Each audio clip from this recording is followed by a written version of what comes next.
One thing I want to point out before I get started is that the final idea is the most valuable one. So I'm going to kind of rush through the first four, but obviously I'm happy to take any questions at the end.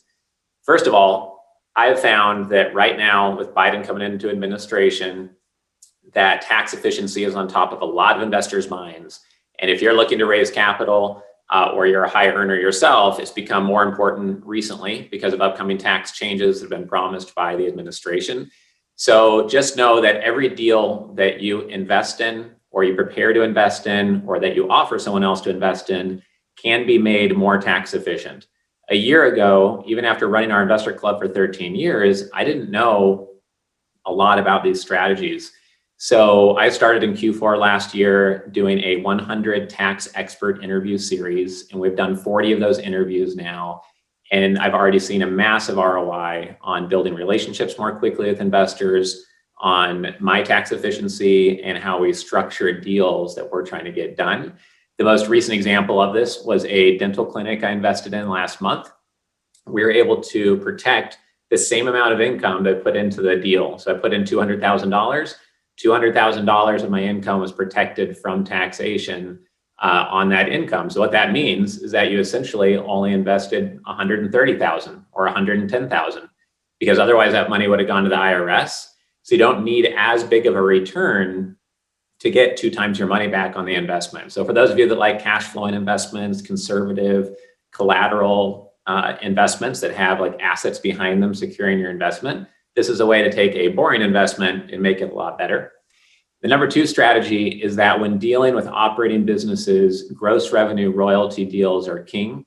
We've closed on 7 gross revenue royalty deals. We're looking to structure another 4 to 5 this year. And if you don't know what that means, it essentially means that instead of holding equity in a company or while holding equity, you get paid off the top line, not the bottom line, if you're an investor that gets paid through a gross revenue royalty. So that means every $100 of revenue that's made, you get $2 if you have a 2% gross revenue royalty. This is great because whether the business makes money or not, you're getting paid. You can usually get these paid out monthly or quarterly at the slowest. And the great thing about it is that many CEOs love their business and they think they're worth $8 million in their valuation. But investors look at it and they say, well, you only did $1 million in revenue. I think you're worth about 1.5 million, 3 times profits. And so to get past this, you could say, okay, well, let's agree on something in the middle, a $5 million valuation, set up a gross revenue royalty at 2%. And then once I get all my money off the table, my equity goes down from X to Y. Or after I get double my money back from the royalty, my equity goes away. If you've seen Shark Tank a lot, you know Mr. Wonderful is famous for setting up these types of deals. And we've found these to be very successful in getting deals done. And probably 60 to 80% of any of the deals that we're involved with these days are set up as a gross revenue royalty on the operating business side of things. Number 3, consider using equity warrants instead of equity. So when you invest in a company, you may or may not be getting that royalty. Obviously, I encourage you to do so. And then you could get an equity warrant. And in this way, you're getting a piece of the company that could be activated within a certain period of time or activated when the business is sold. And if you can combine tax efficiency with that and a royalty, it can be beneficial because, again, it can get past an argument on valuation and then the CEO isn't paying out dividends. You're just waiting until that equity warrant is activated. Also, if you have an advisory board or board members you need to compensate, typically giving people an equity warrant is not a security that holds current value until they activate the warrant. So I would not take tax advice over any event or Zoom call you're ever on unless you figure out your exact situation. But most of the time you could do that as a way to reward somebody for helping you get to the finish line or having it be somewhat performance based and the warrant is triggered by meeting some sort of goal. And then they get equity in the company or equity at the exit. The 4th strategy is making sure that if you are an investor and you're going to take a little bit more risk than a very conservative cash flowing real estate deal or something of that nature, that you really focus as an investor on what you know best. What is, as Dan Sullivan would say, what is your unique ability? What industry did you create your wealth in? Where do you have an unfair advantage? and where could you step in to be chairman, CEO, or at least have the brain to know who you need to hire to run that company if things go sideways. Most investors get burned the hardest when they take something more than a very conservative cash flow and investment risk, or even when they do that sometimes, and it's not in their industry, and it's not expertise, and it can't add strategic value. Look at the flip side of that coin. If you're raising capital and you're not the investor, you should only be going after investors who know your industry. One, they're going to respect your intelligence and hard work. People who don't know your industry are not going to realize why your medical office building is a great investment if they're not familiar with that space, if they're not working in healthcare or a doctor, or it's going to take them longer to understand that. So we talk about navigating the 3 trust curves in our investor club a lot. And the trust curves are trusting the team, trusting the industry, and then trusting the actual deal, which means that's why everyone raises capital from friends and family first. They already trust you, the leader or the team. Then you go to people who are in your industry, and you don't have to teach them what a medical office building is. You don't have to teach them what stem cells are.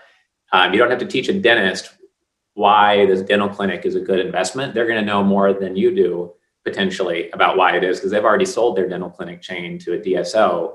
So they're going to be able to add strategic value and take less of your time. And then if you're not local to a deal, you better be pretty high on those other 3 trust curves, or you're just wasting everybody's time. If you're going out there as an investor and you're looking at deals where you don't know the person, you don't know the industry, and you're not local to the deal, you're going to lose your money, or you're just throwing a dart. And if you're raising capital, don't waste anyone's time going to them if you don't have some sort of elevation on one of those 3 trust curves. The final strategy that I think is most important, that's been most exciting, that we've developed over the last few years, has been emphasizing how to approach a deal where you save investor taxes, you save the CEO of a company equity, and as much as you can, turn it into an income investment. And when you have that trifecta going in a deal, it makes everybody lean forward, because even sophisticated investors see thousands of deals. Only maybe 50 out of literally 1,000 are going to be highly tax efficient. And if you can make it so that a company owner is not being diluted, they're much more likely to say yes. So I'm flying to 2 different cities this month with a manufacturing company, a chain of medical care facilities, and it might take us 11 months, it might take us 3 months to structure the deal, but we're using this exact same idea. It's the same idea we used in closing the dental clinic deal, where somebody was going to give away 10, 15, 20, 35% of a retail location, or 35% of their whole business to do a one-time raise of $1 million. But if they already have revenue and they're already doing several million a year, there's a way to structure it so that you give the investor no equity. The CEO of the company doesn't get diluted at all, and that gets them to lean forward and listen. You go and you structure it because of bonus depreciation or NOLs or things we don't have time to go into, but there's different ways if you're buying equipment, or if you're in an R&D business or manufacturing or anything with medical equipment or real estate that you own or you do tenant improvements on, which are improvements on pieces of real estate.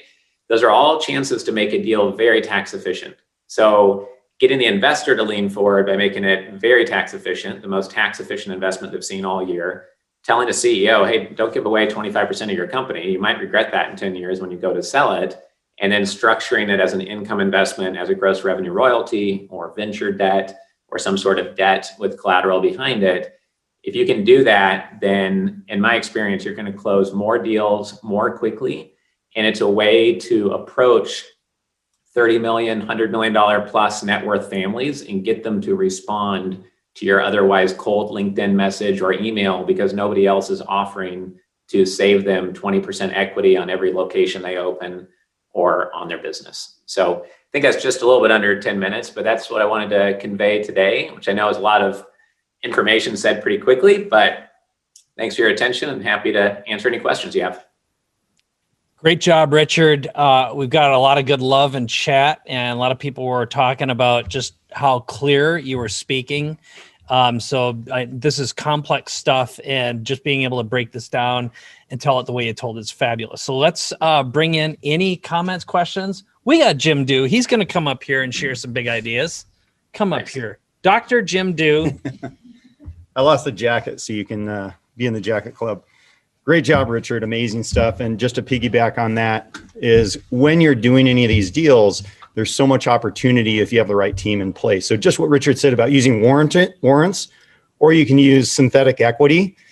And if you have a financial expert who knows how to value those, can value those way before the triggering event, and they may not be worth much at all. So we've helped clients do this, of course, with the help of tax attorneys, putting that into a Roth IRA that then could be $5 million, $10 million, $20 million in the future can be a huge way to even more maximize that idea of using warrants or synthetic equity.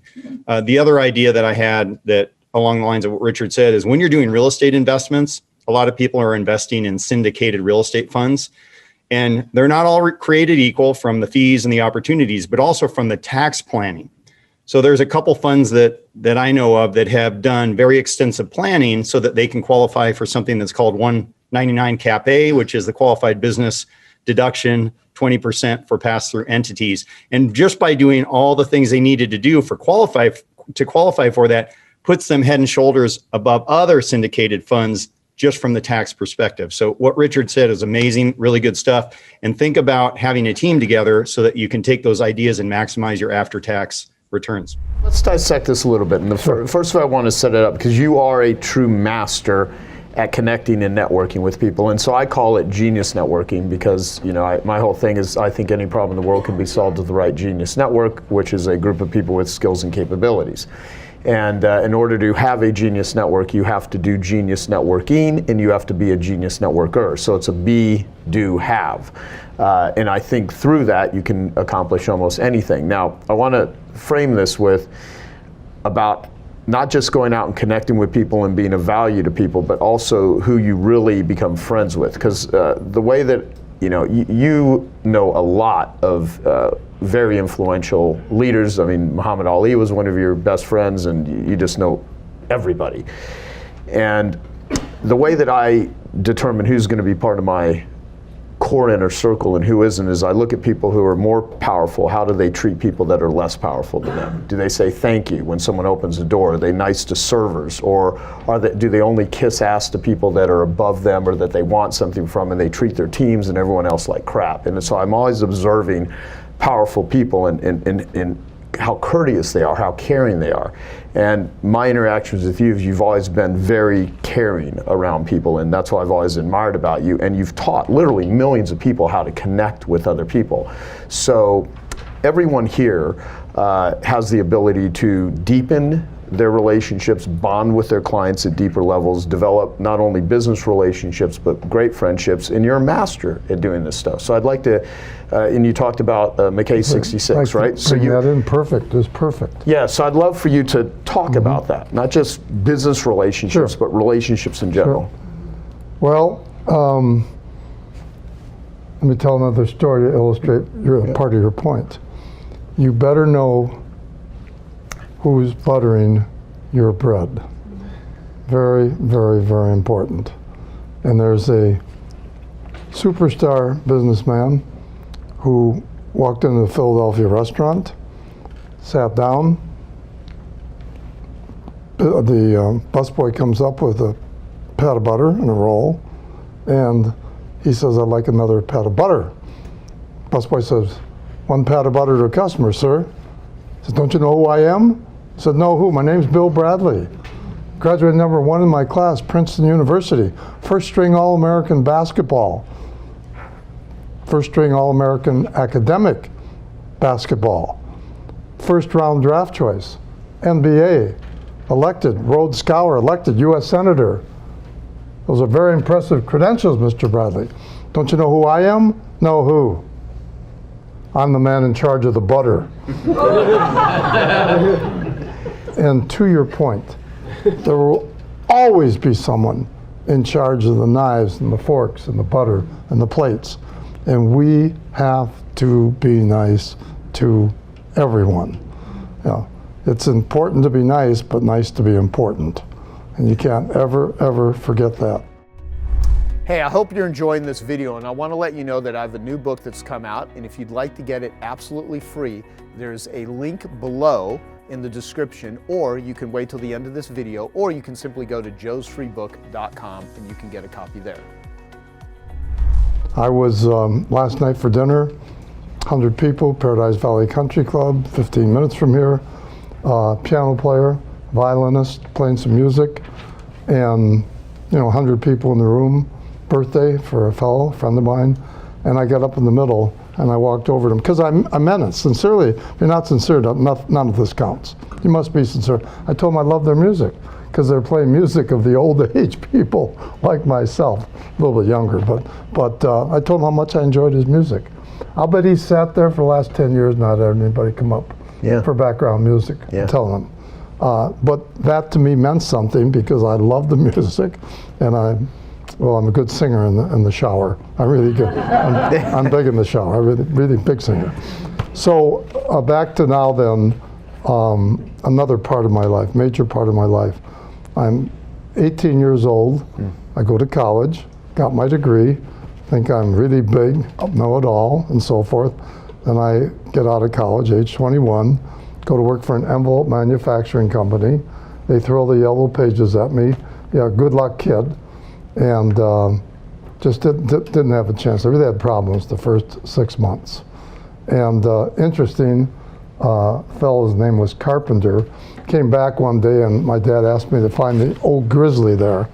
And I said, asking for advice, I said, tell me, how long do you call on a customer? And he said to me, depends on which one of us dies first.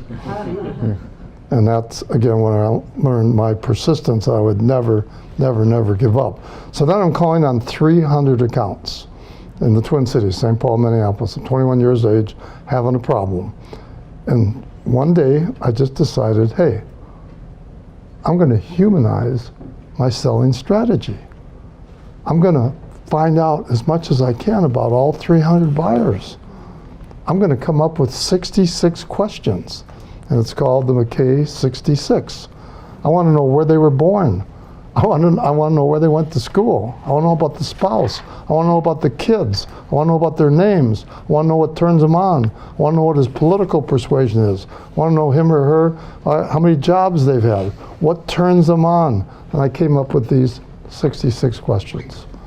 And for the rest of my life till today, even last night, I have kept the 66 basically on every single human being that I want to keep in touch with.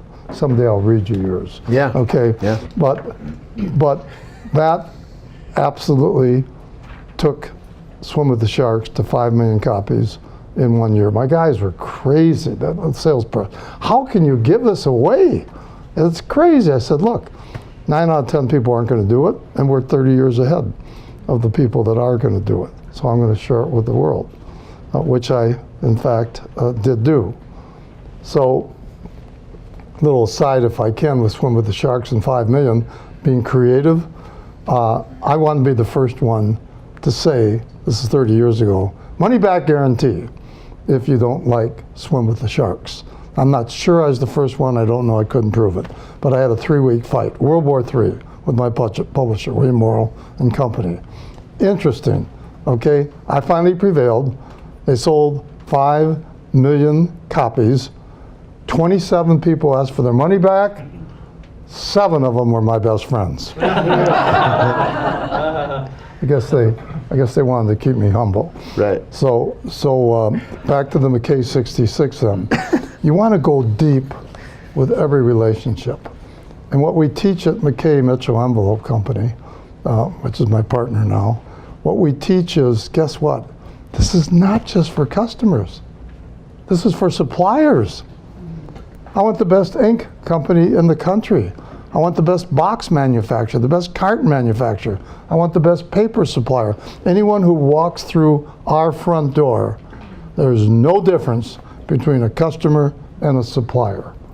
We keep 66 on everyone.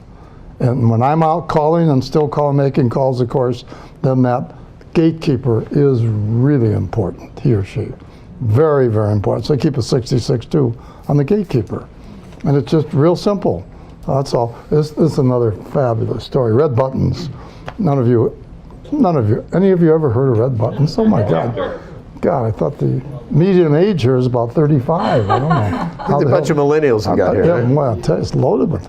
Anyway, red buttons. This is just brilliant genius. See, one of the funniest comedians ever lived. So he told the story that he was on the city, 52 circuits. 52 cities. You go out and back for his whole life. Every time he came back to the hotel room after having dinner or meeting some people, guess what he did? He made out his holiday card, his Christmas card. He put right in there, their son is Jody.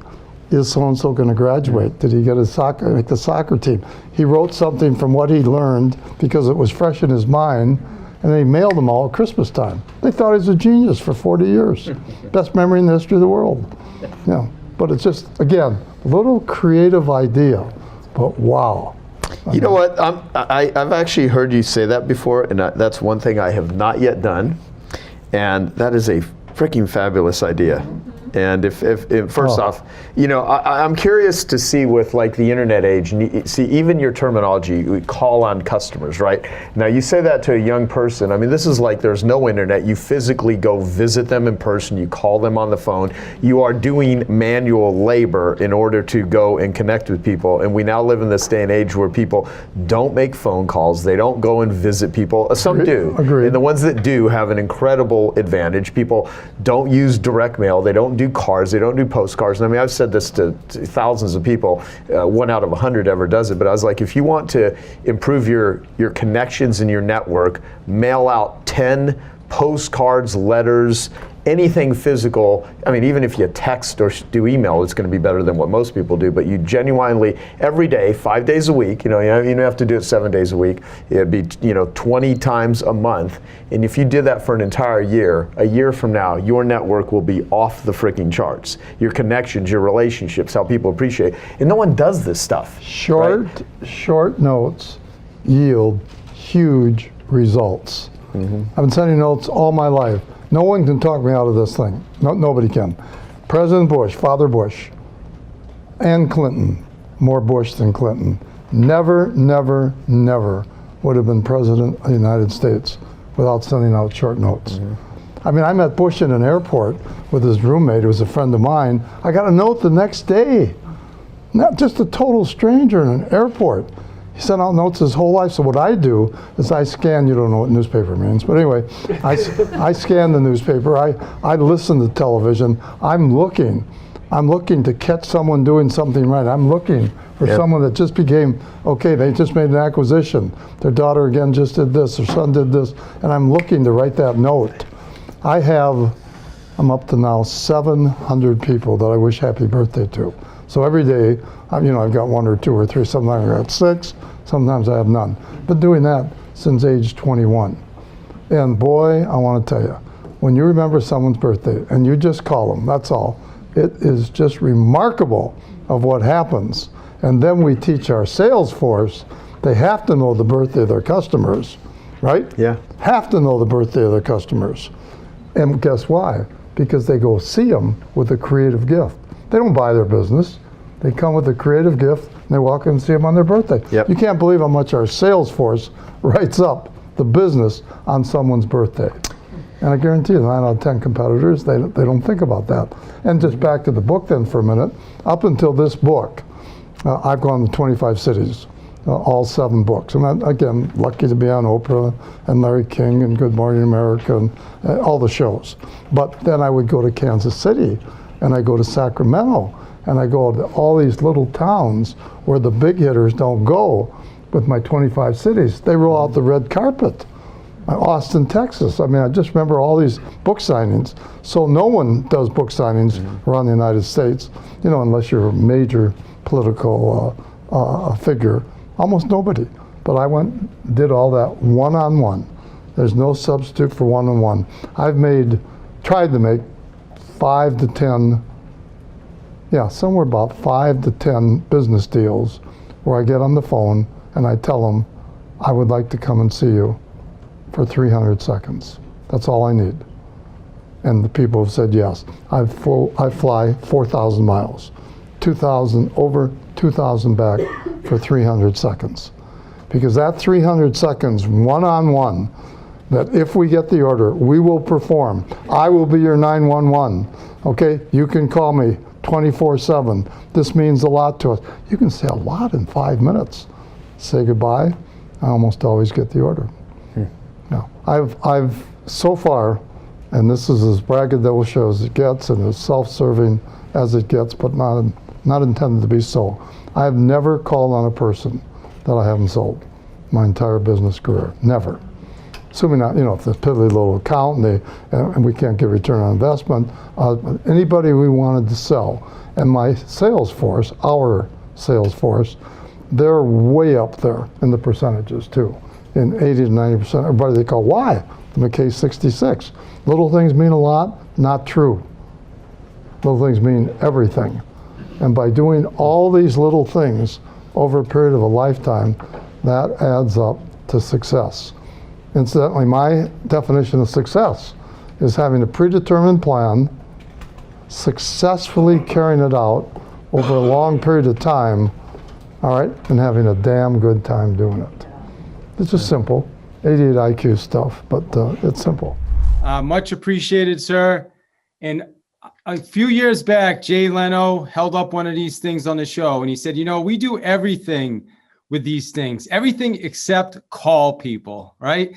So I'm going to ask everybody to hold up your phones. Now, Joel and I went over this 6 times, and I know earlier Jerry told everybody to put away their phones. So like, all right, we got a little glitch, but if you have your phone, please hold it up. And what I'm going to ask you to do is to go to your contacts, just like me, and go to the Z's. Okay, so just hit the Z and then scroll all the way down to the bottom. So as you're scrolling down to the bottom, what's going to happen is when you get to the bottom, you're going to see a number, and that's how many contacts are going to be in your phones. I ask you to put that number in the chat box, please. And I'm going to start my presentation now. All right, so Tim, can you just confirm you can see the slideshow? Cell phone? Yes, sir. Okay, excellent. So as Tim said, the name of this talk is There's a Gold Mine in Your Pocket. And the goal for today is to help you to extract some of that gold from the mine. So you guys have probably seen now, if you look at the feed, some 300, 500, thousands, thousands of contacts in some cases. And we're typically in touch with anywhere from maybe 5 to 10% of those people. So now I want you to look at your CRM, which is your contact relationship manager, through that same lens. However, and that's going to be your database, right? Infusionsoft, Constant Contact, whatever you use. However, these CRMs typically have a lot more people, right? Like 5,000, 10,000, 50,000. Probably in this room, some of you have 500,000 people just sitting there. So we do a better job with our CRMs. We know that. But it's usually maybe 25%, 40%, and with good automation, up to 50%. So the question really for you is, how many of those people are you in contact with now? Or maybe a better question is, how many of those people fell through the cracks? Hey, I hope you're enjoying this video, and I want to let you know that I have a new book that's come out, and if you'd like to get it absolutely free, there's a link below in the description, or you can wait till the end of this video, or you can simply go to joesfreebook.com and you can get a copy there. So Dean Jackson calls these people the unconverted leads. I like to call them the gold mine opportunities, because there's hundreds of thousands or millions of dollars just sitting there waiting to be extracted. So the next question is, McKenna, how many of you now use your phone to make sales calls? And if you're using it all the time, put a 10 in the chat. And if you never do it, use a 1, and then anything in between. Okay. And then McKenna, let me know when you have a number, an average. So the purpose of today is really to help you to close more sales by reconnecting with some of these people. And I understand some of you may or may not be taking on new business, which is fine, because you'll create some other opportunities by reconnecting with these people. David, the average is 7. Okay, so this is a pretty strong group, but we still have some opportunities, so that's excellent. So for everybody else, there's a great opportunity now to go reconnect with some of those people. And I know we all have systems in place, systems like the 9-word email, which is I use it. It's fantastic. We also use Facebook ads, same thing. I use them both. The challenge with these tools is they work great until they don't work. And then you get nothing. See, what we're trying to do is get into a conversation. And then when we get in a conversation, we know we can control that conversation. And the next thing we're going to get is feedback, right? And when you have feedback, now we have a way we can handle objections. We can move forward, we can move backwards, we can make suggestions. You know, Bright Local did a study on Google Pages a few years back, and they showed 60% of people preferred to be in contact with their service providers over the phone over other communication sources like email, chat, or text. So my goal today is, listen, I'm not saying stop doing what you're doing. The purpose of this is to enhance what you're currently doing.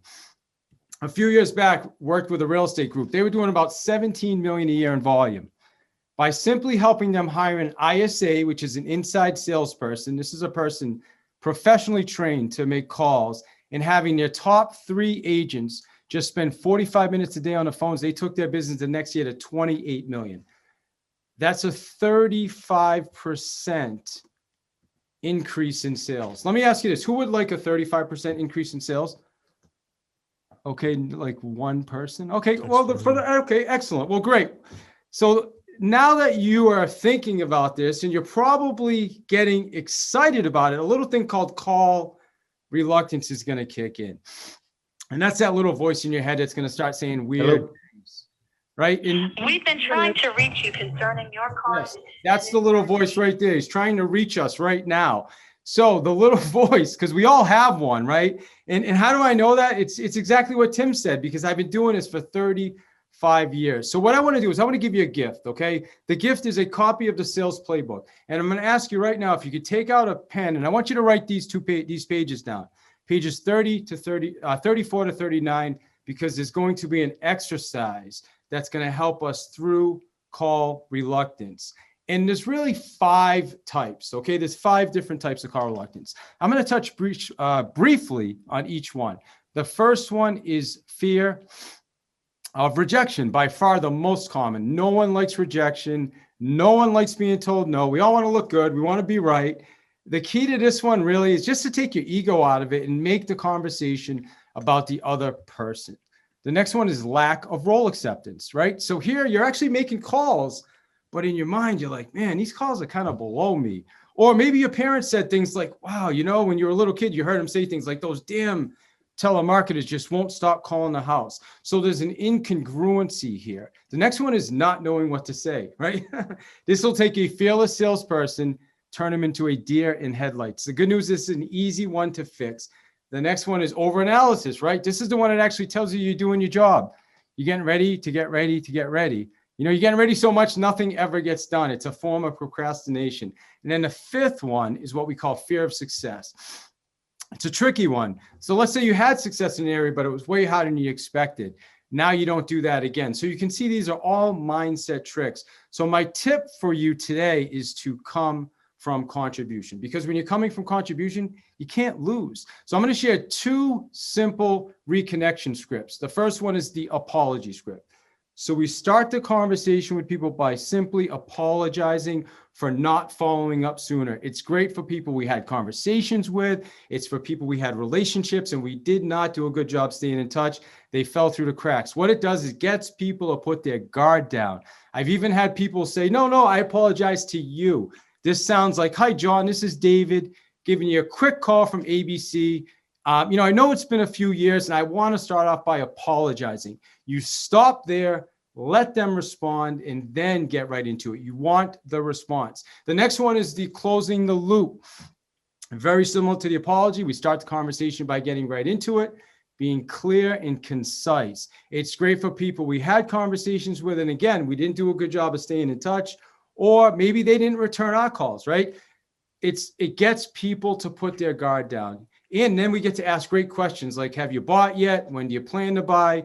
And we can set up a follow-up plan. Sounds like this. Hi, Mary. This is David from ABC. You had requested info on our site last year, and we wanted to close the loop. Have you?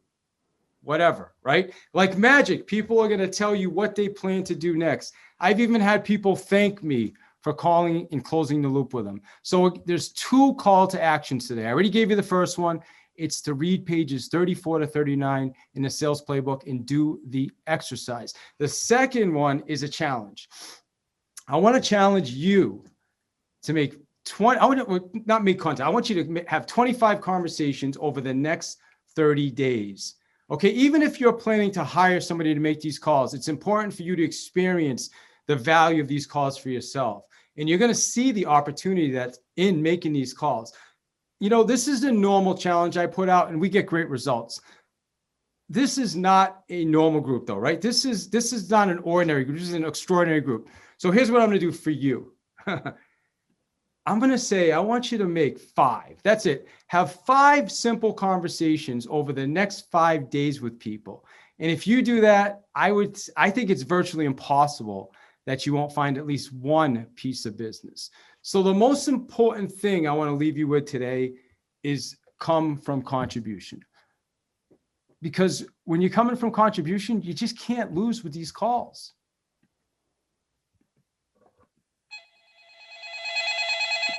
Oh, hey, there's a call coming in right now. Gotta go. David, do you schedule the calls via email or message, or do you just go and call? Yeah, I mean, we do time blocks, so we'll block times to make calls. Are you referring to like specific calls or? No, I mean, if you're gonna call a prospect, are you gonna let them know you're gonna call, or are you just gonna call them cold? Oh no, we're calling. Well, I wouldn't say cold because remember, a lot of these people are people that we've had some engagement with in the past. But yes, I want to get that person on the phone so that I can control the conversation. Thank you. All right. Who else? Just go ahead, unmute yourself, dive in. Whose idea was it to have the phone ringing at the end? Was it yours or Joel's? I think it was yours. I think it was mine, but actually it was Joel. You know what's funny is I pulled it out and Joel said, "No, you got to put that back." And I said, "All right, Joel's awesome. Joel's the man. Joel's awesome." So. That's good. Tim Garrigan had a question, which is, how do we connect when people are working from home? I have office numbers, but they don't have a mobile number. What's your strategy for that? And do you have any tools you use that you use to track people down and gather phone numbers? Yeah, I mean, a lot of the people we're going to be contacting are people whose numbers we already have, because again, it's like a reconnection. However, if you want to connect with people, maybe you don't have their numbers, then there are definitely some tools out there. I mean, we use a tool called Vulcan 7, which I think that's more probably real estate specific, but they definitely can get phone numbers. There's skip tracers that you can certainly get phone numbers from. You can go on like Upwork and hire what's called a skip tracer. They'll get you pretty much anybody's phone number for a couple bucks. So definitely ways to get phone numbers. But this is more geared again towards going back into that database, those people that we already have those connections with, and mining that gold. But by all means, yeah, listen, I built a business on cold calling as well. So that's how this all started. Great. Well, I just brought up Vulcan 7 for anyone. This is that service. So and it does look like this is probably, real estate. So yeah, it's real estate. The owner's a friend of mine. So I mean, if somebody's interested, I'm sure they're happy to, they can get any phone numbers. So okay. Great. Anyone else? Guy Costin is here. Hey, Guy, how you doing, man? Mike, how you doing? Good. I can't wait to see you. Yeah, let's hear it. You're doing a spectacular job. One misconception that people don't realize during COVID is we have all the office lines, and most office lines right now are being forwarded to people's cell phones. So you don't need the cell phone. You use the office line, it's being forwarded. Yeah, great point. That's awesome. Really good. Jenny has a question, which is, what are your thoughts on voice message texts? Yeah, I think voice message text is great. Again, like I said, I'm not trying to tell anybody to stop doing what they're doing. It's really just about enhancing. So if you were in contact with somebody you haven't talked to them in a while, I want to try to get them on the phone. That's like so you can, if you send a text and they don't respond, then I would definitely follow up with a phone call. I mean, I'm not against voice message text. I think it's a brilliant way. We talked about Loom earlier, which is a great way to just kind of send a message to somebody, say, hey, here's an update. But the purpose of this is to get into a two-way conversation with somebody. And I think when we get into those two-way conversations, you'll see a lot of magic happen. Okay, good. So here's one from Richard Wilson, and he asks, I get a ton of incoming calls. I don't have time to pick up the phone for 99% of these. Do you have any software for my mobile phone so I can see the value of the person calling, who they are, where they are, estimated value of the lead, et cetera? Something that uses big data, machine learning, AI to tell me which 1% of these calls I should actually take. Any ideas? Richard, let's invent that, because that sounds amazing. I do not know of that right now, but yeah, I think that would be fantastic. I think, I mean, if you have a CR, we all have CRMs, right? So if our CRMs are connected to our cell phones, and then we're going to see the phone number that's calling. So maybe based on that phone number, you could get some data that would say, okay, here's a client that was looking at a $200,000 product or something. It's a great idea. It's fantastic, but I'm not familiar with anything right now. Cool. There are a couple. I just saw one. If I can ask my team, either Aaron or Marisa, I know we have it in our tools Slack. There's a couple that analyze and look at incoming either traffic or calls that provide real-time data. But that's, yeah, let's see if we'll see if we can dig that up. But that's a really good point. There's always room for products like that. Absolutely. Hello. So we have talked about a lot about marketing, some of the best marketing ideas on the planet in this room. But we all know that if we don't bring people to a decision, no transformation happens. The difference that we really all want to make on the planet doesn't actually get made until people decide yes or no. So what if in the next 10 minutes, you could learn how to bring people to a decision on the spot, regardless of what industry you're in any situation? That's what we're up to. The biggest question I get is, Lisa, how have you, from home with 2 toddlers in tow, created a company, still from home, that's made the Inc. 500 list of fastest growing companies 2 years in a row? The first year, number 169. Well, this is how I've done it. This is my model. I call it Lisa's 7-figure Love Your Life Blueprint. Because while I'm completely committed to my purpose and entrepreneurs, heart-centered entrepreneurs, being able to make a difference, making irresistible offers, bringing people to a decision, I'm also committed to my lifestyle. Anybody else? Awesome. So as you see, the arrows all point to the irresistible offer. Everything in our business is built backwards. It's reverse engineered. We don't do anything without building it with the end in mind, the end being that point of decision, the real moment of transformation in your business. So whether it's high ticket selling, a one-on-one conversation, possibly in office or on the phone, or you're speaking, this could be live, teleseminars or webinars, or online promotion and delivery, the irresistible offer needs to be the starting place. And that's why we're going to work on that together today.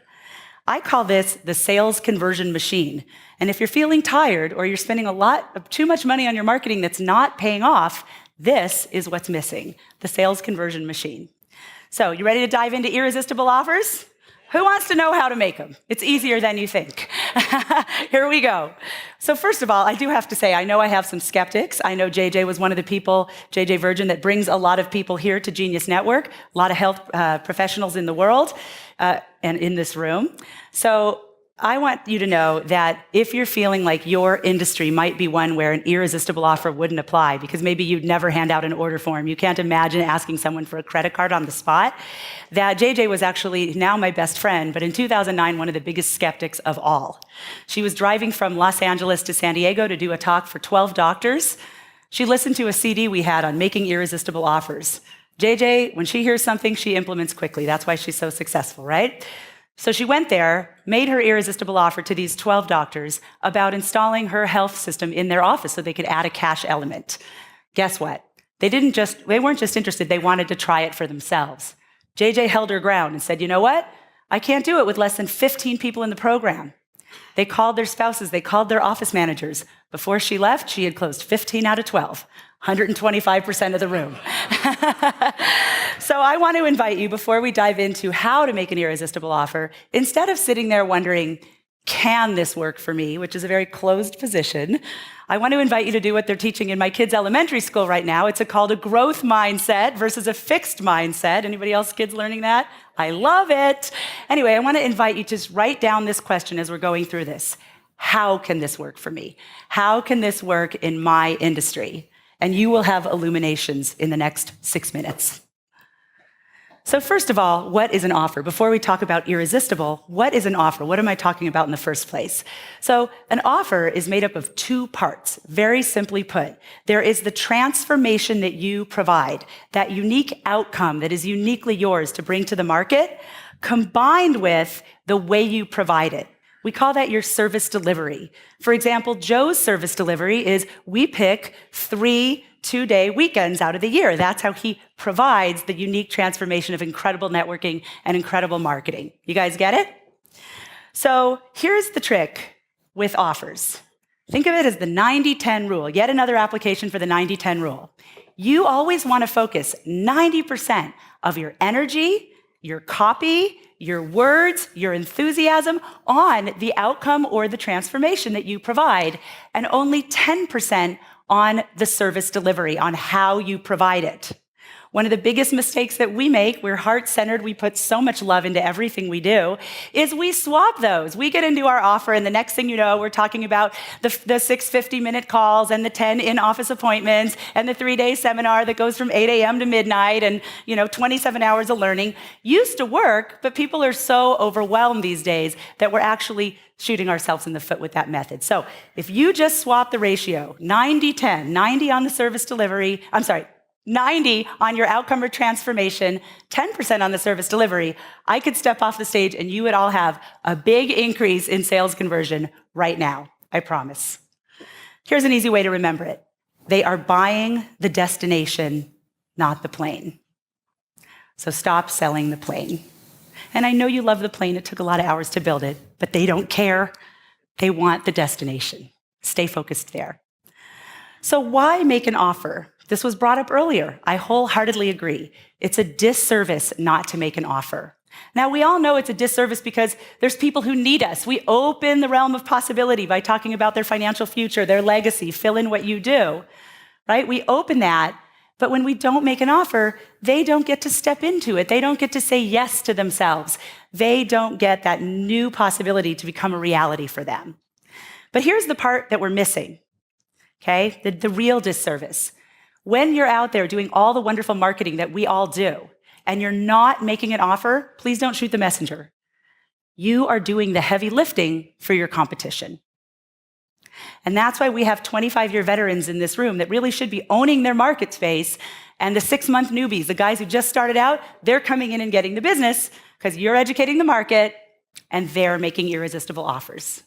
So let's fix that. Let me show you the mechanics, exactly how to make your offers irresistible. It's quick, it's easy, but don't mistake it. It's very powerful. So you want to break your offers down always into 3 parts. Okay? The first part we call the main dish. The main dish is just the main way that you deliver that transformation or outcome that you provide. So if it's a 3-day seminar, a 90-day plan, an ebook, something online, however you deliver it, that's your main dish. The next we call bonuses. Now, this is where we start to go from offer to irresistible offer. And I've got a couple rules around bonuses. Here they are. They need to be few, as in 1 or 2, maybe 3, and tightly related. So the bonus should actually have something to do with the offer. The person who paid money for the offer, for the main dish, they should want to pay money also for the bonus, and then they get it free at that point. It makes a huge difference, and it can pop sales that you are working hard and following up to ad nauseum to be on-the-spot sales, again, in any industry. In our business, with our Speak to Sell virtual bootcamp, we know that the next problem our clients will have is how to get booked. So the bonus is our Get Booked Toolkit. When people realize that, they jump in right away. And the third one is limiters, and this is where people are losing the most sales and the most time.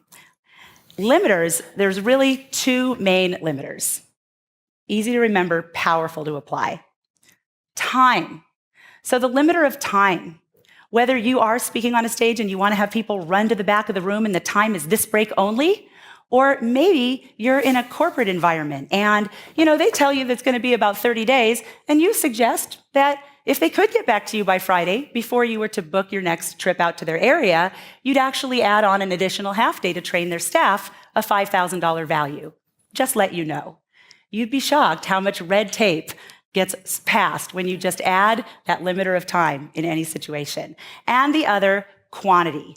So whether you are selling your new health program and you say the first people that grab this program, we're going to put a pedometer on you right now so you can start tracking your steps and enjoying that transformation today, right? You want to have quantity, whether it's the number of appointments you can take in a week, something real that you create. Time, quantity, you can also combine those. So the bottom line is, if you want to make a difference in the world, which I know we all do, and you want to make great money doing it, you want to sell without being pushy or salesy, structure is what gives you freedom and confidence to make your offers and make the difference you were made for. I'm going to start with just showing you 2 quick pictures. So I'm going to flash a lot of things that you're not going to actually be able to see a lot, but then the main things I actually want you to see are actually the things in red. So 7% and 15%. So I'm going to explain those pictures in a minute. The question is how. So what I'm going to cover in this talk is how to create a frame, how to actually have the people who are watching your messages or experiencing your material, being in an environment like this, how to put the correct lenses on them. That's actually what Robert Cialdini's work is all about. And then ultimately, how to get people to make big decisions, how to make people or get people to take action. That's basically what this is all about. And I actually, Gina, I'm pretty sure that this is the wrong set of slides. I'm pretty confident this is the wrong set of slides. Anyways, that's me and Joel practicing this. I gave this talk at 100K about a month ago, and so I decided to reshare it. Anyways, we'll start with Robert Cialdini. So here are some of the quotes. He said, "There's a critical insight for those who want to learn to be more influential. The best persuaders become so through persuasion, the process of arranging for recipients to be receptive to a message before they encounter it. To persuade optimally, then, it is necessary to persuade optimally. But how? In part, the answer involves an essential but poorly appreciated tenet of all communication." So this is the key. What we present first changes what people experience. So what we present first changes the way people experience what we present to them next. So that's the key. It's all about creating the context, and then when you create the context, you shape everything. So I'm going to just share with you one of my favorite psychological studies. This is a really funny study. You can look it up if you want. It's called Mind Over Milkshake. And so as you can see in the picture, basically there was 2 groups. One group was given a milkshake that they were said was very healthy, low fat, gluten-free, all those things, 104 calories. The other group was told that the milkshake that they were drinking was indulgent, totally filled with brownies, all sorts of stuff, 600 calories. The truth is that both of them were the exact same milkshake. This was all about framing. What the psychologists did is they ended up testing the people's blood and kind of the biological response of what happened after people took these milkshakes. And basically what it showed is that people had different physiological responses based on the framing of what they thought. There's a lot of interesting kind of like the more stuff that Jamie Hope would understand kind of component of all that stuff.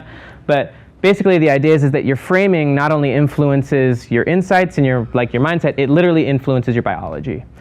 So now I'm going to talk about how I've applied that principle to webinars recently. Hey, I hope you're enjoying this video, and I want to let you know that I have a new book that's come out, and if you'd like to get it absolutely free, there's a link below in the description, or you can wait till the end of this video, or you can simply go to joesfreebook.com and you can get a copy there. So this is a video that people land on when they come to my webinars, and basically what I say when people come to this video is I actually tell them that I don't want them to watch my webinar. I tell them that it would be a waste of time for them to watch my 60-minute training if they don't have the right perspective. I would rather them not consume more information. They already consume so much information online. It's going to be a wasted 60 minutes, both my wasted 60 minutes and their wasted 60 minutes, if they do not have the right perspective. And so when they click that registration button, I say, if you really want to watch this webinar, I want you to watch it from the right perspective. And so I've put together a 7-minute video that's going to help you get into the right perspective. It's one of the things that Joe says. It's one of the things that Robert Cialdini says. You have to have the right mindset and the right setting in order to have a transformational experience. That's actually true of therapy as well. Joe said it. He said people go to therapy not for information, they go for an experience. And so if you want people to have the right experience, they have to have the right perspective because you've got to create the right context. And so basically what then happens is when people click the registration button, they go through this pre-webinar training. It's 7 minutes long. They watch it, and I just teach them a bunch of stuff that I'm going to already teach them in the webinar. But one of the things I do at the very end is, and I don't see a clock either on a 10-minute thing, so hopefully I'm not going too far overboard. But anyways, at the end of the training, I make an offer, essentially a tripwire offer. I offer them a $7 journaling course. And one of the things I say is, if you buy this course, you don't have to buy this course in order to watch the webinar. You've actually already registered for the webinar. But if you buy this course, 2 things are going to happen. You're going to be able to go through a few exercises that are going to help you have a much more powerful experience with the webinar. But also, by spending $7 on this thing. We good? Good? By spending $7 on this journaling course, you're also going to be invested. So this is one of the things that Joe says. Let's see here. Joe Polish, PhD. He says if they don't pay attention. So one of the things I actually say at the end of that 7-minute thing is I say, look, you don't have to buy this, but if you do buy it, you're going to have a completely different mindset for the webinar. It's only $7 to buy this journaling course, but it's essentially like buying a ticket. And if you're more invested, you're going to have far more commitment, and you're going to have a different lens. And that $7 lens could be worth a lot of money to you. It's just like why we pay $25,000 to be in this room. The information we get in this room is valuable in a lot of ways because we're so invested financially. It puts on a different set of lenses and commitments. And so I literally explain all this to them. And one of the things as part of the persuasion principles is that you're striving to align their identity with what they're trying to accomplish. And obviously you're striving to have part of that be that they're making a decision that you're trying to help them make. And so that's actually one of the things that Dan Sullivan says. That's what marketing is, and selling is that you're helping people get intellectually, interested or stimulated and emotionally committed to making a decision. And so this is just all part of training their identity. And really what the context is that you're creating is their future self. You're creating a context that they already want. It's their future self. And so they're coming at it from that perspective. And so these are all just things that I say, in a lot kind of quicker stream in that 7-minute video. And so this was without it, over a 6-month period of time, and it's a very similar funnel. I made that much money on a funnel selling a particular online course. By just adding, and these are 2 separate webinars, but by adding the $7 offer, so you can see the $7 offer and then the thing down below it, I've actually sold probably 4,000 or 5,000 of the journaling course, which is $7. But what happened is that the conversion rate of the actual thing I'm selling, which is an online course between $500 and $1,000, that conversion rate almost doubled on the sales page. Because you can test the sales page. You can see how much people, when they land on a sales page, so before the sales page conversion rate was 7%. That was the first picture I showed you. The conversion rate on the same sales page, essentially, a little tweaks, but not really, is now 12%. Actually, no, it's 15%. So the conversion rate on the sales page doubled by adding in this persuasion component, and it happened for a few reasons. One is because far more of the people who are at the webinar now actually paid to be at the webinar. Thousands of people have now paid $7 to watch the webinar that used to be free. Those people are far more likely to buy the program, but also for me, who's someone who wanted to give material that was useful, I want them to have the right perspective. I want them to have the right perspective, the right lenses, so that when they watch the webinar, it was a transformational experience, not just them consuming more information. This is the sales page, pretty much the same thing as it was before.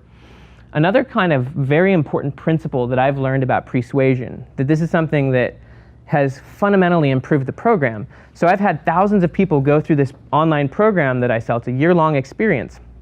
And one of the things that I've learned after having thousands of people go through it is that, a lot of people, I actually have far lower refund rates than typical. But when people join a program like mine, and even if they join Genius Network, there's a lot of new information that they have to gather in order to be successful in that new environment. So when I give them this new online course, a lot of the feedback we got was that people felt overwhelmed. People were like, there's so much information, I don't know if I can apply it all. And so what we then did is we built an onboarding program. So my program's called AMP, and so what we did is we designed an AMP warm-up program. There's about 300 people in it right now, and actually a lot of the former people who have been in AMP for like 6 months who are floundering, we put them back in this program.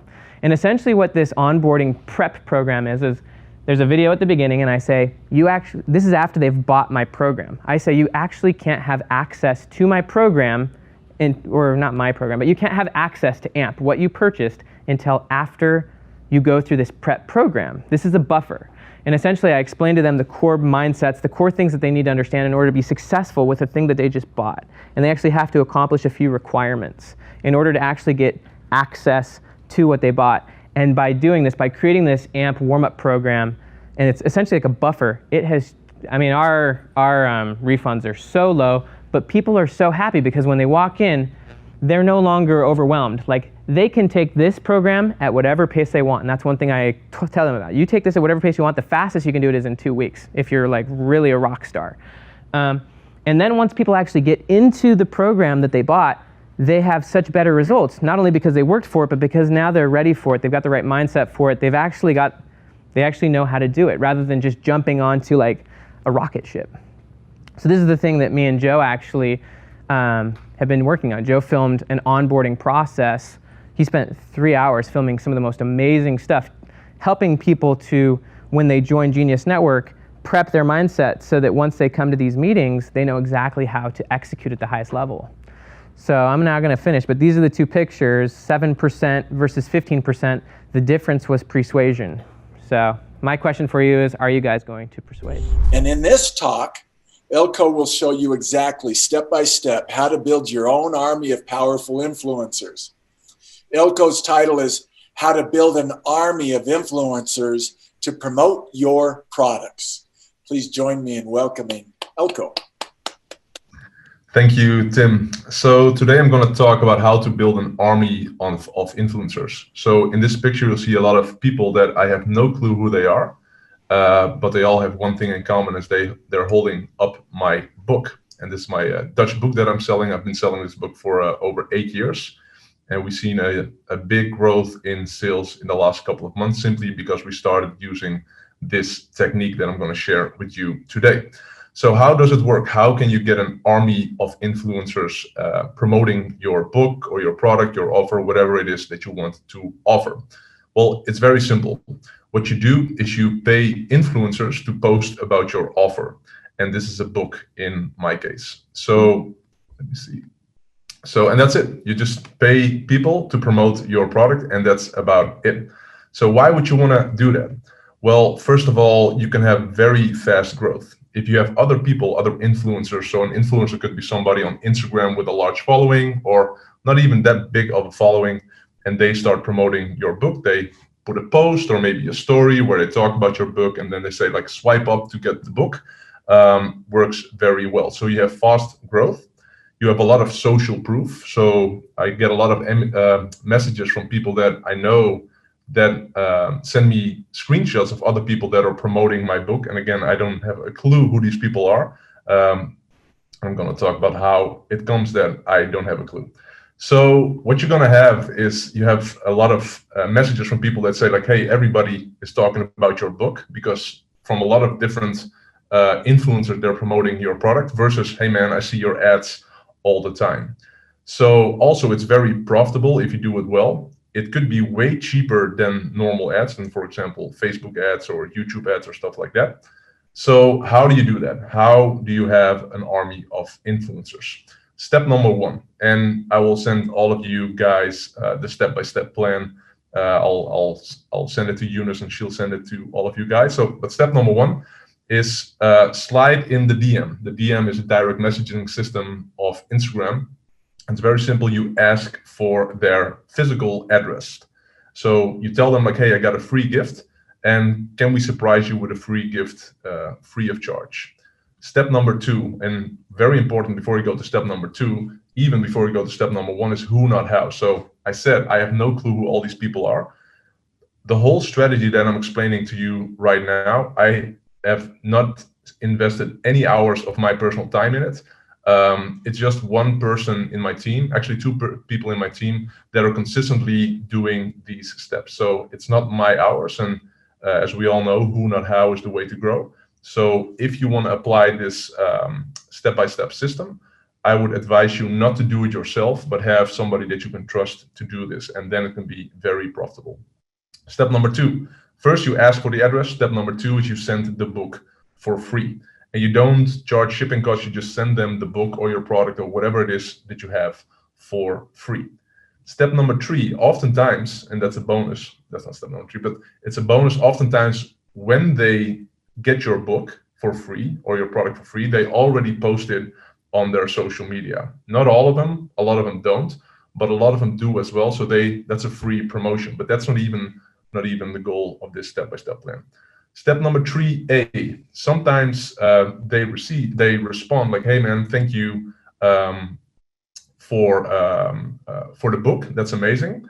And then you respond to their message after they receive the book and you ask if they are open for a paid promo. So you send the book, then they reply on DM like, hey, I got your book, it's amazing, thank you so much. And then you reply and ask them if they want to promote it to their following as a paid promotion. So you just pay them. Or step number 3B is if they don't respond after they got the book, if they don't out of themselves respond, you just follow up, say like, hey, I think you got the package. Did you get it in good order? And what do you think of it? So that's step number 3B. And then you just ask them like, hey man, can we do a paid promotion? And what you then do, if the price is right, you agree. You don't negotiate, but you agree. You never negotiate on the price. You just agree or you don't agree. You're like, okay, it's too much, but thank you so much. So what you see in this image as well is I'll just say like, all right, let's go for it.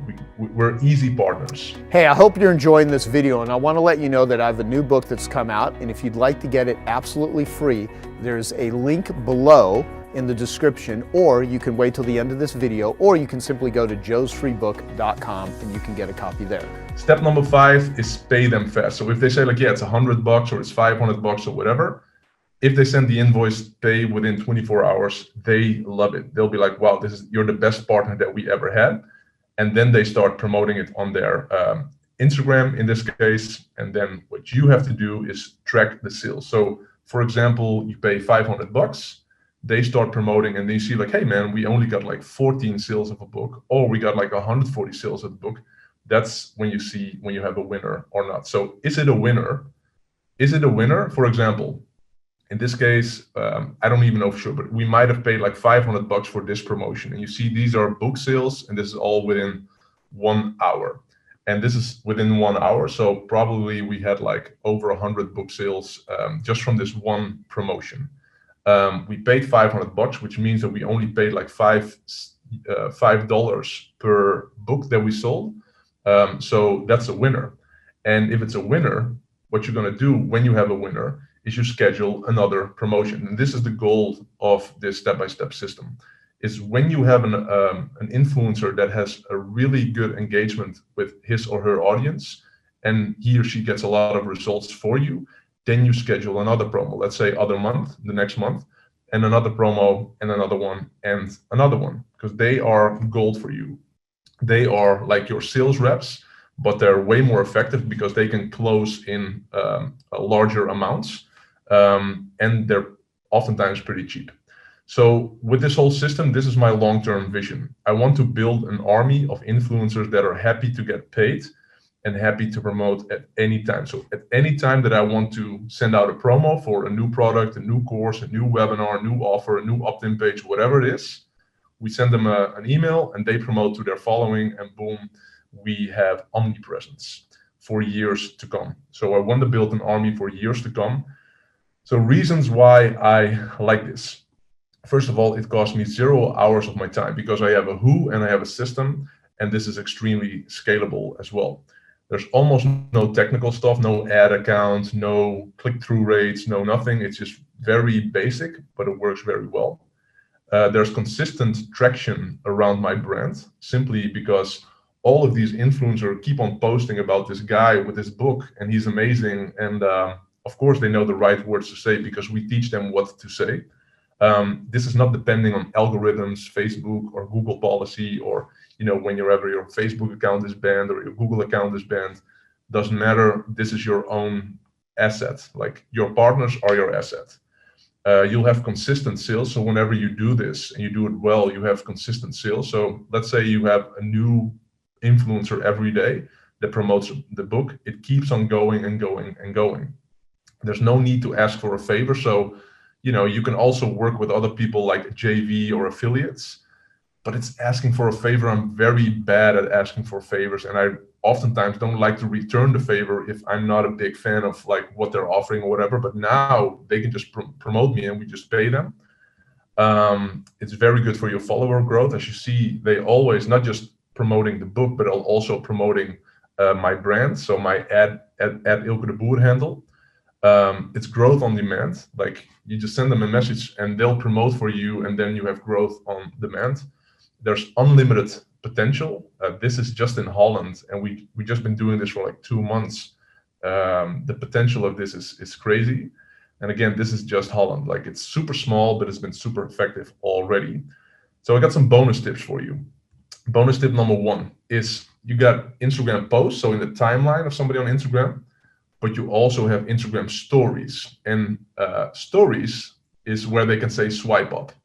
And stories, they work much better than Instagram posts. So we have much better results if people promote on their stories, and they oftentimes would like to promote on stories. They prefer to promote on stories as well. So that's a good thing. Bonus tip. So that's the difference between a post and a story. On the left, you see a post, which is good, but on the right, you see a story, and then they can swipe up, which is even better.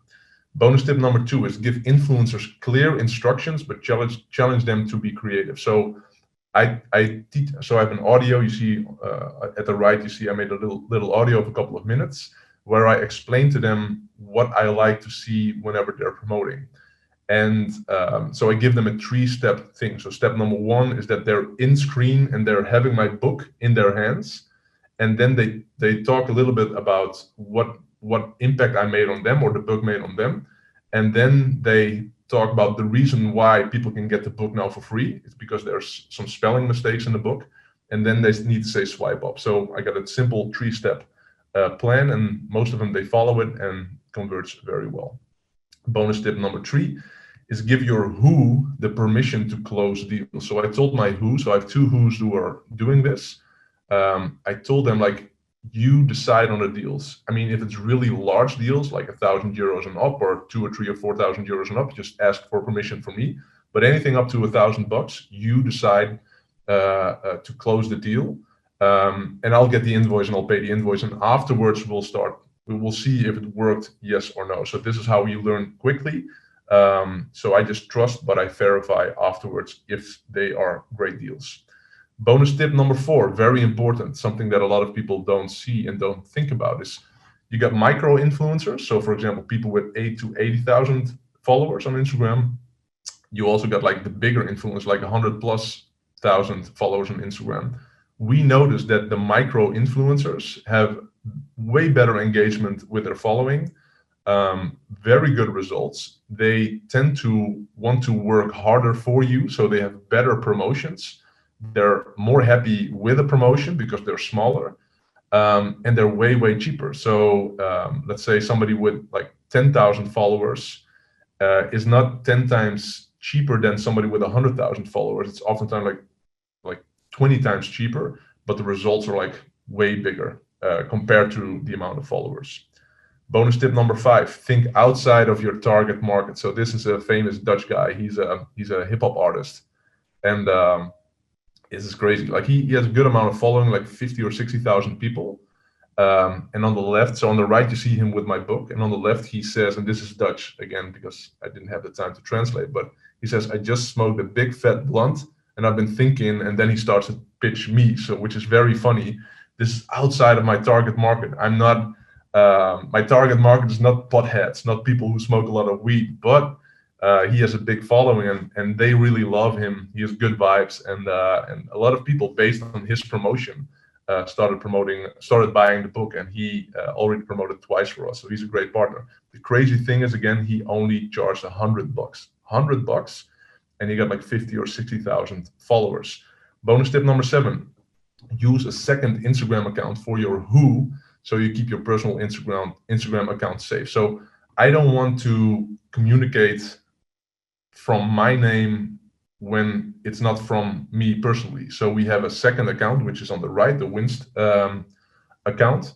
And so my who's are on that account, and they target people, they send them DMs, and they talk about me, but it's not from my personal account. So they're not in my account, they don't see my DMs, all that stuff. And so that's much better. So that's bonus tip number 6. So in closing, why would you want to build an army of influencers, and why could it be an amazing growth strategy for all of us at Genius Network?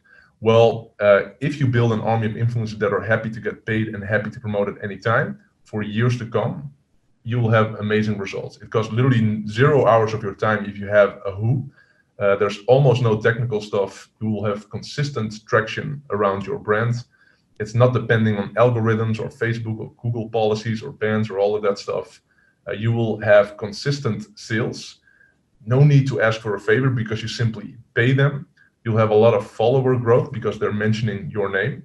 As you see here, there's growth on demand. So anytime you want to grow, you just have them promote your product or your offer. There's unlimited potential. And again, this is just Holland. Imagine going bigger. So there is so much gold out there. You just have to be willing to pick it up, or have some who's that can pick it up for you.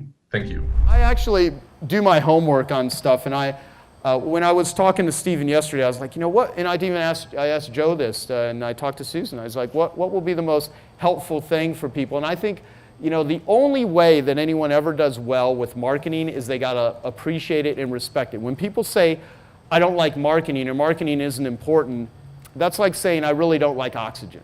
That oxygen just isn't really that big of a thing. I mean, hold your breath for 3 minutes and see how gasping for air kind of sucks. And if you don't utilize marketing and appreciate marketing and reframe it, we can take any painting here, any painting, and we can duct tape it to the wall, and it's going to look a certain way. If you put it in a nice frame, you position it well, it's going to look completely different. Your whole business is that way. Some of you can make incredibly beautiful art, but then you don't do the same thing for yourself. You don't create bio videos. You don't make your brand and the way you position yourself desirable and attractive and awesome. And so you cannot bore people into buying. You're not even going to create a desire that already doesn't pre-exist.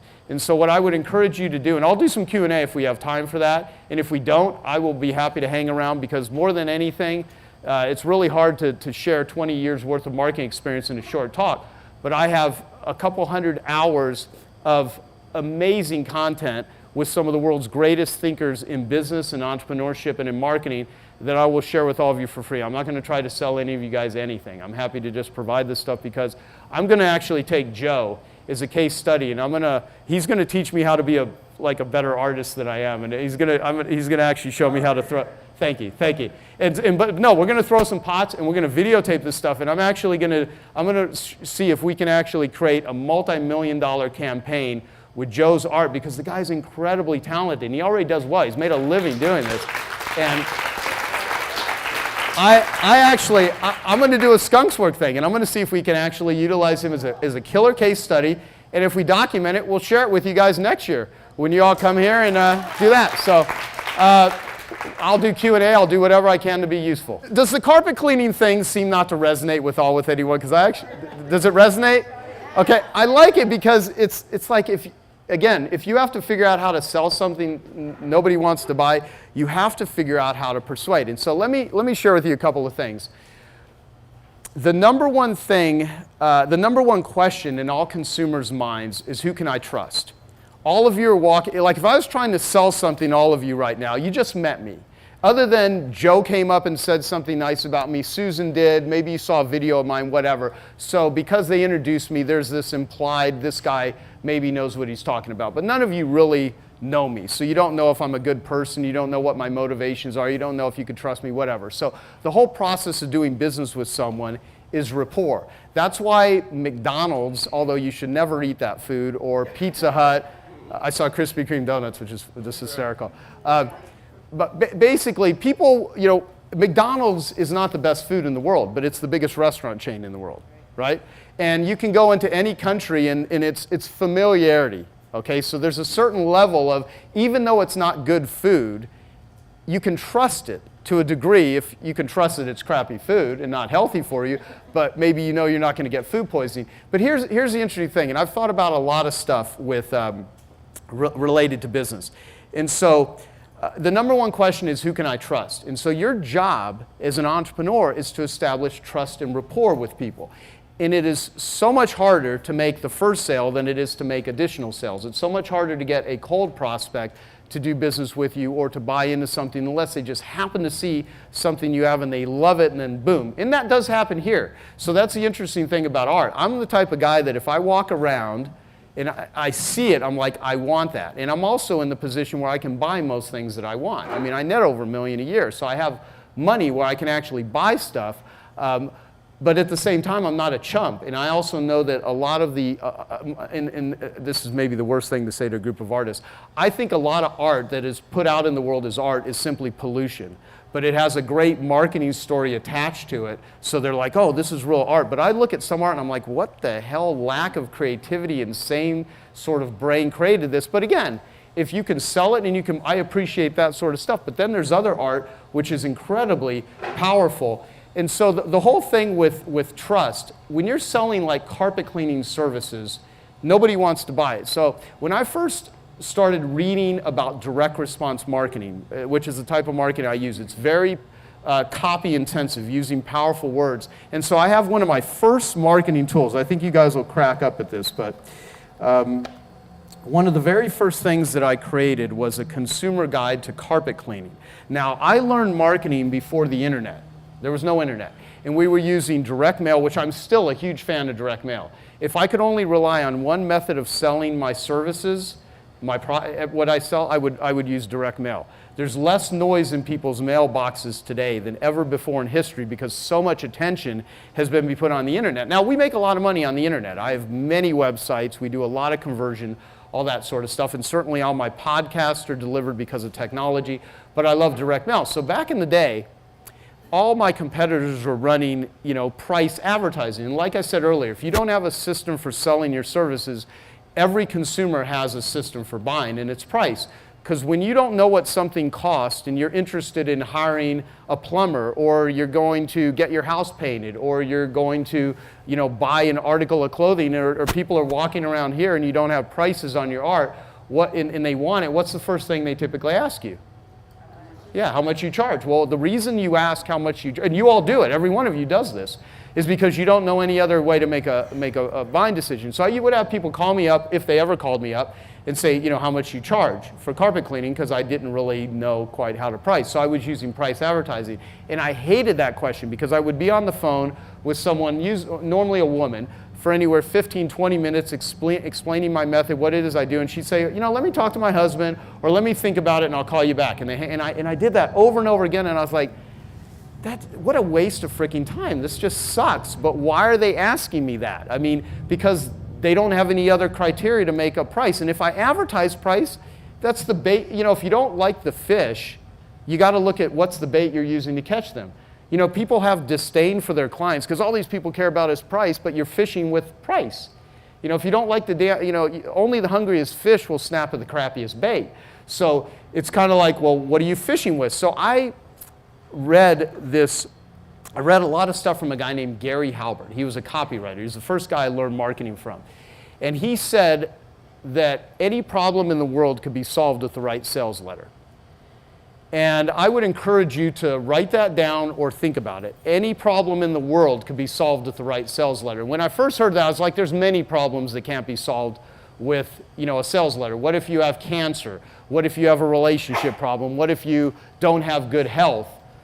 Can that be? Well, as a matter of fact, most of those problems can be solved or at least assisted with a sales letter, because all a sales letter is are words that are designed to persuade people in order to do something. Okay, I hope you found that video awesome and useful. So if you want to get a free copy of my book, I want you to click here. And if you want to watch some more videos that'll be useful and awesome, click here. Go ahead. They're over here. Do it now. Come on. Thank you. Watch them.